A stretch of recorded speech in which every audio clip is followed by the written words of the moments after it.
Hello, ఎలా ఉన్నారు? చాలా రోజులైంది కదా దిష్టి కొట్టారబ్బా ఎవరో.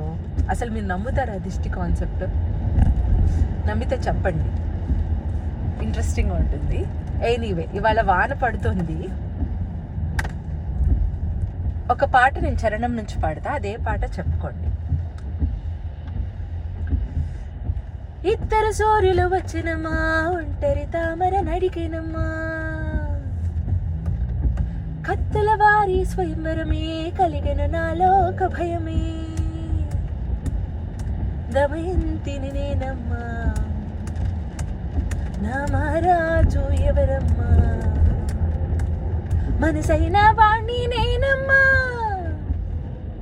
మహారాజుని నేనే చిలకమ్మా, ఎందుకు కలవరం నాకు,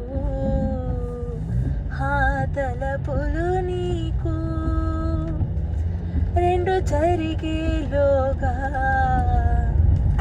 తను ఎవరికి సొంతమో చెప్పాలంటే ఏం చెబుతుంది మోగప్రాయం ఈ రోజు మాటల్లో. ఇక రావణుడే ఇక పుట్టాలంట, నువ్వా కోవక్క వేస్తే నా నోరే పండాలంట.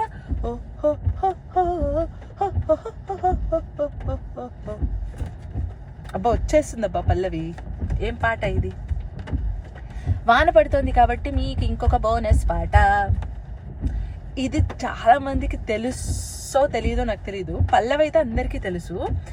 చరణం నుంచి గ్రహించగలుగుతారా లేదా అనేది నాకు ఇంట్రెస్టింగ్ క్వశ్చన్. సరే, పాట ఏంటంటే, కృష్ణా తీరాన అమరావతిలో శిల్పకళావాణి పలికిన శృతిలో అలలే పొంగేను జీవన గీతం, కలలే పలికించు మధు సంగీతం, చల్లగా గాలి పల్లకిలోన పాట ఊరేగగా, వెల్లువై కొండె పల్లె పదమల్లె పల్లవి పాడగా, శ్రీ త్యాగరాజ కీర్తనై సాగి తీయని జీవితం. ఏం పాట? పల్లవి అయితే అందరికీ తెలుసు. 100లో 90 కిడ్స్కి అయితే,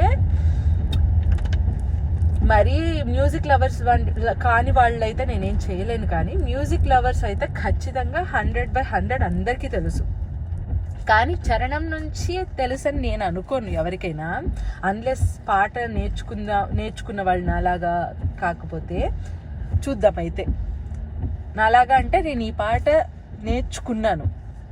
సో అలా ఎవరైనా నేర్చుకోవాలని ఈ పాట పర్టికులర్గా నేర్చుకుంటే తప్ప ఈ లిరిక్స్ అంతగా గుర్తుంటాయో లేదో నాకు తెలియదు.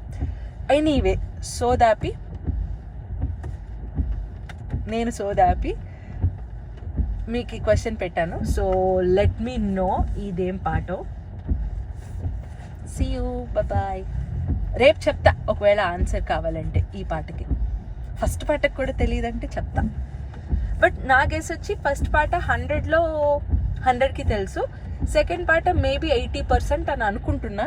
లెట్ మీ సీ నా క్యాల్కులేషన్ కరెక్టా కాదా అని. చాలా మరి, బాయ్.